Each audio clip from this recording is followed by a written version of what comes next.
Hello students, আজকে তোমাদের জন্য ক্লাস 8-এর প্রশ্নবিচিত্র 2025-এর ম্যাথমেটিক্সের মডেল কোশ্চেন পেপার 4 আলোচনা করছি। পেজ নম্বর হচ্ছে 139। দেখে নেব। প্রথমে একের দাগ, নিচের প্রশ্নগুলির উত্তর দাও। যে কোনো 6 টাকা তোমাদের করতে বলেছে, এগুলো 1 নম্বরের প্রশ্ন। দেখো একের কোশ্চেন, 40 টাকার 5% কত টাকা? চলো দেখে নেব। তাহলে 40 টাকার 5% সমান 40 গুণিত 5/100 করে নেব, 0 0 কেটে নেব। 5 দিয়ে 2 কাটলাম, 2 দিয়ে 4কে কাটলাম, সমান 2 টাকা উত্তর আসছে। 2-এর কোশ্চেন, এ থেকে বিতে যাওয়ার সময় 20% কমাতে হলো, কোনো গাড়ির গতিবেগ শতকরা কতটা বাড়াতে হবে? দেখো সময়টা প্রথমে 100 থাকলে গতিবেগও তখন 100 ছিল। এখন সময়টা 20 কমিয়ে দিয়ে 80 করলাম, গতিবেগ কত হবে? সময় ও গতিবেগ ব্যস্ত সম্পর্ক, কারণ সময় করলে গতিবেগটা বাড়াতে হবে। তাহলে গতিবেগ সমান কত হবে? 100 গুণিত, যেহেতু আমি ব্যস্ত লিখেছি তাহলে 100/80 আসবে। এখন 0 0 কাটলাম, তারপর 4 দিয়ে এখানে 8কে কেটে 2 করলাম, 4 দিয়ে 100 কেটে 25 পেলাম, 2 দিয়ে 10কে কেটে 5 পেলাম, সমান 125। অর্থাৎ গতিবেগ বাড়াতে হবে কত না, 125 থেকে 100, তার মানে 25% গতিবেগ বাড়বে। তাহলে আমি এখানে বিয়ের উত্তরে দাগ দেব। এরপর লুপ্ত চিহ্ন দেখাতে বলেছে, খুবই সহজ। তোমরা 20/25 লিখে নাও, সমান দিয়ে x/15 লিখে নাও। দেখো 5 দিয়ে কাটছে, 5 5-এ 25, 5 3-এ 15, আবার 5 4-এ 20, তাহলে x সমান কত? 3 4-এ 12, তাহলে লুপ্ত স্থানে 12 বসবে। এরপর দেখো এখানে এর মানটা চেয়েছে। অঙ্কগুলো খুবই সহজ। দেখো a + b + c যদি 0 হয়, তাহলে আমি b + c এর মানটা পেয়ে যাব -a। তাহলে এখানে কত লিখব? a/-a। একইভাবে b/ কত লিখব? -b লিখব, আর c/-c লিখব। তাহলে দেখো কেটে গেল, -1 -1 -1, তাহলে উত্তর আসছে কত? -3। এরপর দেখো এর সরলতম মান নির্ণয় করতে বলেছে। এটাও খুব সহজ। প্রথমটা যেমন আছে লিখে দাও, কিন্তু দ্বিতীয়টাকে দেখো x - y করতে যাচ্ছি, তাই এখান থেকে একটা মাইনাস কমন হয়ে এখানটা মাইনাস হয়ে যাবে। তাহলে এখানে x - y পেলাম। তাহলে নিচেটা x - y লসাগু হলো, উপরটা x - y হলো, কেটে গিয়ে 1 আসছে। তারপর দেখো এর একটা উৎপাদক দেওয়া আছে, আর একটা উৎপাদক। তুমি প্রথমে a³ - b³ এর সূত্রটা লিখে ফেলো, a - b × a² + ab + b²। এটা তোমরা সূত্র জানো। একটা উৎপাদক যদি a - b হয়, অপরটা কত? এটাও হবে উত্তর। ত্রিভুজের বাহুগুলিকে একই ক্রমে বর্ধিত করলে যে 3টি বহিঃকোণ উৎপন্ন হয় তাদের সমষ্টি 4 সমকোণ। তাহলে এই জায়গাটা তোমরা লিখে দিচ্ছ কত? 4 সমকোণ। এটা একটা প্রয়োগ আছে, পারলে তৈরি করে রাখবে কিন্তু। এরপর উৎপাদক বিশ্লেষণ দিয়েছে দুটো, চলো দেখে নেব। এই উৎপাদক বিশ্লেষণটা কিন্তু তোমাদের কাছে খুবই ইম্পর্টেন্ট। তোমরা a4 + 5কে ভেঙে আমাকে করতে হবে কত? 4। তো তাহলে 5 1-এ 5, 5 বিয়োগ 1 করে দেবো। দেখো 5 বিয়োগ 1 করলেই 4 চলে আসছে, আর বাকিটা লিখে নিলাম। তাহলে a4 + 5a² - a² - 5 পেলাম। এখান থেকে দেখো স্কোয়ারটা কমন নিয়ে a² + 5 একটা উৎপাদক পেলাম, আর এখান থেকে -1টা কমন নিলে a² + 5 পেয়ে গেলাম। এখন দেখো a² + 5টা আমি লিখলাম, আর এখানে a² - 1টা লিখলাম। এরপর দেখো a² + 5টা যেমন আছে, এইটা দেখো a² - 1² করে নিলাম। এরপর এটা এখন ভাঙা যাবে, তাহলে a² + 5, আর এখানে পেলাম a + 1 a - 1। বুঝতে পারছো, এটা a² - b² সূত্র, a + b a - b। এরপরের উৎপাদকটা দেখে নেব। দেখো এটাও খুবই সহজ। প্রথমত a² লেখো, 6কে ভেঙে আমি 3 আর 2 তৈরি করব। তাহলে 6কে ভেঙে 3 বিয়োগ 2 করলেই 1 পেয়ে যাচ্ছি। এখানটা a × 1/aটা লিখে রাখবে, -6/a² করছো, সমান দিয়ে a² করো, প্লাস 3a/a করলাম, এখানে -2a/a করলাম, -6/a² করলাম। প্রথম দুটো থেকে দেখো কি কমন যাচ্ছে? একটা a কমন যাচ্ছে, a + 3/a পেলাম। এখান থেকে দেখো -2/aটা কমন নেব, তাহলে পড়ে থাকছে a + 3/a।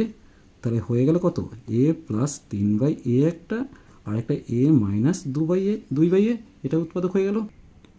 এরপর দেখো এখানেও দুটো উৎপাদক দিয়ে আছে, চলো দেখে নেব। দেখো প্রথমে অঙ্কটা টুকেছি। এখন দেখো x² + 2xy + y² মানে কি a + b তার হোল স্কোয়ার লিখেছি। এখানে -5টা কমন নিলে x + y পেলাম, +6। এখন x + yটা a ধরে নিচ্ছি, তাহলে a² - 5a + 6, এটা খুবই সহজ উৎপাদক। এখানে তোমার 6কে ভেঙে 3 আর 2 পাবো, যাদের যোগফল হচ্ছে 5। দেখো ভেঙে দুটো উৎপাদক তৈরি করে ফেললাম, a-3 একটা, a-2 একটা। এর মানটা x প্লাস ওয়াই বসিয়ে দিয়েছি, তাহলে x plus y -3, x plus y -2 পেয়ে গেলাম। দেখো এই উৎপাদকটা তোমাদের বইয়ের অঙ্ক। প্রথমে এটাকে a স্কোয়ার প্লাস বি স্কোয়ারের সূত্রে ফেলেছে, a-b তার হোল স্কোয়ার প্লাস 2ab করেছে, আর বাকিটা রেখে দিয়েছে। তারপর 2 ইন্টু এটা 2 দিয়ে গুণ করিয়ে দিলে 2 ইন্টু a-1/a তার হোল স্কোয়ার প্লাস 2 2 4 হয়ে গেল এটা। এরপর দেখো পরের লাইনে 2 ইন্টু a-1/a তার whole square minus a-1/a minus এটা 3 হয়ে যাচ্ছে, কারণ 7 আর 4-এ 3 করে দিচ্ছে। দেখো এক্স ধরে নিচ্ছে, এটাকে ধরে নিলে এটা পেয়ে যাচ্ছে, এইটাকে ভেঙে দুটো উৎপাদক পেয়ে গেলাম। এরপর দেখো এখানটাতে এক্সের মানটা a-1/a ফিরিয়ে দিচ্ছে, এখানেও তাই। এরপর দেখো পেয়ে যাচ্ছে 2a - 2/a-3, এটা একই রেখে দিয়েছে। এরপর 3টাকে ভেঙে -1 -4 +1 করেছে। এরপর পরের লাইনে দেখো 1টাকে a-a আকারে a/a আকারে সাজিয়েছে, সাজিয়ে নিয়ে এখান থেকে 2টা কমন নিয়েছে, এখান থেকে 1/a কমন নিয়েছে, তাহলে দুটো উৎপাদক পেয়ে যাচ্ছে। এরপর দেখো গসাগু দিয়েছে, গসাগুলো দেখে নেবে।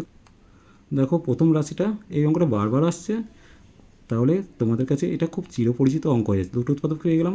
দ্বিতীয় রাশিটাকে জাস্ট ওয়াই কমন নিয়ে কিউবের সূত্র ফেলে দিয়েছে। তৃতীয় রাশিটাকে এখান থেকে এক্স কমন নিয়ে এক্স কিউব করে দিয়ে বাকিটাকে কিউব আকারে লিখে রেখে দিয়েছে। গসাগু তাহলে কি প্রত্যেকটা জায়গায় দেখো কোনো ম্যাচিং নেই, তাহলে গসাগু 1 হয়ে গেল। এরপর দেখো এখানে প্রথম রাশিটা প্রথমে 3 কমন নিয়েছে, তারপর 6কে ভেঙে উৎপাদক তৈরি করছে 3 আর 2 করে দুটো উৎপাদক পেয়ে গেলাম এটা। দ্বিতীয় রাশিটাকেও দেখো 2 কমন নিয়ে মিডল টার্ম করেছে, মিডল টার্ম করে পেয়ে যাচ্ছে কত y + 4 আর y - 3। আর তৃতীয় রাশিটাকেও দেখো 4টা কমন নিয়ে দুটো উৎপাদক করেছে, y + 5 আর y + 4। তাহলে এদের মধ্যে কোনো ম্যাচিং নেই, তাই গসাগুটা 1 হয়ে যাচ্ছে। এরপর দেখো লসাগু দিয়ে আছে, চলো দেখে নেব। দেখো প্রথম রাশিটাকে প্রথমে 3 বার 36, তাহলে 4 9 36 করেছি, 9 আর 4-এর বিয়োগফল 5 হবে, তাহলে দুটো উৎপাদক এটা পেয়ে গেলাম। দ্বিতীয় রাশিটা দেখো এখানে ছিল কত এ স্কোয়ারটা কমন নিয়ে a কিউব আর 27 b কিউব করেছি, তার মানে a কিউব - b কিউবের সূত্র ফেলেছি, দেখো এইটা পেয়ে গেলাম। তৃতীয় রাশি দেখো এটা a স্কোয়ার আর এখানে b স্কোয়ার করেছি প্লাস 2ab করেছি, তাহলে a + b তার হোল স্কোয়ার পেয়ে গেলাম। তাহলে দেখো এদের মধ্যে লসাগু খুঁজতে বলেছে, লসাগু তাহলে প্রথমে a স্কোয়ার দেখো আছে, তারপর a - 3b আছে, তারপর 3a + 4b তার হোল স্কোয়ারটা আছে, আর এখানে এই রাশিটা আছে, এটা লিখে দিলাম। তাহলে এই হলো নির্ণয় লসাগু। এরপর দেখো সরলতম মান নির্ণয় করতে বলেছে দুটো। দেখো এটার আগের পেজেই ছিল, অঙ্কটা খুবই সহজ। প্রথমটা থেকে বি কমন নেবে, তারপর যা আছে, তারপর দেখো এটা a স্কোয়ার - b স্কোয়ার আকারে সাজিয়েছে, তারপর নিচেটা a স্কোয়ার - b স্কোয়ার আকারে সাজিয়েছে, এখান থেকে বিটা কমন নিয়েছে, এখান থেকে এটা কমন নিয়েছে। কমন নেওয়ার পর দেখো এটা লিখে দিয়েছে, এটা সূত্রে ভেঙে নিয়েছে, আর গণিত দিয়ে এটা উল্টে লিখেছে, কাটাকাটি হয়ে দেখো a পড়ে থাকছে। তারপরটা খুবই সহজ, দেখো প্রথমটা যা আছে তাই লিখে দেবে। এরপর অ্যালফাবেটিক্যাল সাজাতে গেলে a এর পর b আসবে, তার মানে এখান থেকে মাইনাস একটা কমন নিতে হচ্ছে, মাইনাস কমন নিলে a - b হয়ে যাচ্ছে, আর এটা b - c থাকছে, সেই মাইনাসটা এখানে এসে প্লাস মাইনাসে মাইনাস হলো। এখান থেকে a - c করলাম, এটা b - c করলাম, মাইনাস মাইনাসে প্লাস, তাই চিহ্নটা একই রয়ে গেল। দেখো চেঞ্জ করে দিয়েছি। এরপর লসাগু দেখো a - b, a - c R b - c হলো। এরপর দেখো এখানে b - cটা নেই, তাই b - cটা এর সাথে গুণ, এখানে a - cটা নেই, a - cটা গুণ হলো, এখানে a - bটা গুণ হচ্ছে। দেখো এরপর সূত্রে ফেলে দিয়েছি, এটা b স্কোয়ার - c স্কোয়ার হবে, আর এটা a স্কোয়ার - c স্কোয়ার হতো, কিন্তু মাইনাসের জন্য এটা -a স্কোয়ার + c স্কোয়ার হয়ে গেছে। একইভাবে এটা রয়েছে, কেটে গিয়ে 0 হলো, অর্থাৎ উত্তর 0 আসছে। এরপর দেখো পাটিগণিতের যে কোনো 4টে করতে বলেছে, চলো দেখে নেব। দেখো প্রথমে কাজ করেছি, এটা কাজ ব্র্যাকেটে অংশ লিখতে পারো, জন দিন সংখ্যা লিখেছি 3 এর 7, 30 জন করছে 15 দিনে, আর বাকি কাজ মানে 1 - 3 এর 7 = 4 এর 7, তাহলে 4 এর 7 10 জন যেহেতু এসেছে তাই 40 হয়ে গেল, কত দিনে করবে। কাজ ও দিন সরল সম্পর্কে আছে, কারণ কাজ বাড়লে কী হবে, দিন বাড়বে, তাই সরল সম্পর্কে। আর জন বাড়লে দিন কমবে, অর্থাৎ ব্যস্ত সম্পর্কে আছে। তাহলে নির্ণয় সময় সমান কত হবে, 15টা লিখব। যেহেতু এটা সরল সম্পর্কে আছে, সরল হলে উল্টে বসবে, অর্থাৎ এইটা ওপরে এটা নিচে, তাই করেছি। দেখো 4 এর 7, তার নিচে 3 এর 7, আর ব্যস্ত হয়েছে যেহেতু 30/40 লিখবো, লিখেছি। 0 0 কাটলাম, 7 7 কাটলাম, 4 4 কাটলাম, 3 3 কাটলাম, পেয়ে গেলাম 15 দিন। এরপর দেখো আয়তক্ষেত্রের ক্ষেত্রফল শতকরা কত বৃদ্ধি বা হ্রাস পাচ্ছে সেটা চেয়েছি। ধরি দৈর্ঘ্য হচ্ছে 100 একক, প্রস্থ হচ্ছে 100 একক, আয়তক্ষেত্রের ক্ষেত্রফল কত? 100 × 100 মানে 10,000 বর্গ একক।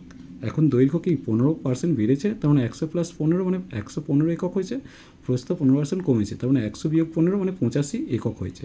ক্ষেত্রফল কত হবে? 115 সাথে 85 গুণ করলে 9,775 বর্গ একক হলো। ক্ষেত্রফল তার মানে কমে গেছে, তাহলে 10,000 থেকে 9,775 বিয়োগ করলাম, 225 বর্গ একক কমেছে।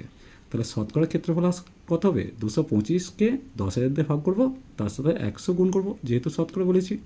2 শূন্য কেটেছি, 225কে 100 দিয়ে ভাগ করলে 2.25 বর্গ একক কমেছে হবে। এরপর দেখো জার্মান সিলভারের অঙ্ক দিয়েছে। প্রথমে 54 কিগ্রাতে তামার পরিমাণটা কত হবে? 54 গুণিত 4/4 + 3 + 2, অর্থাৎ আনুপাতিক ভাগহার দিয়ে গুণ করলাম, পেয়ে গেলাম কত? 24 কিগ্রা।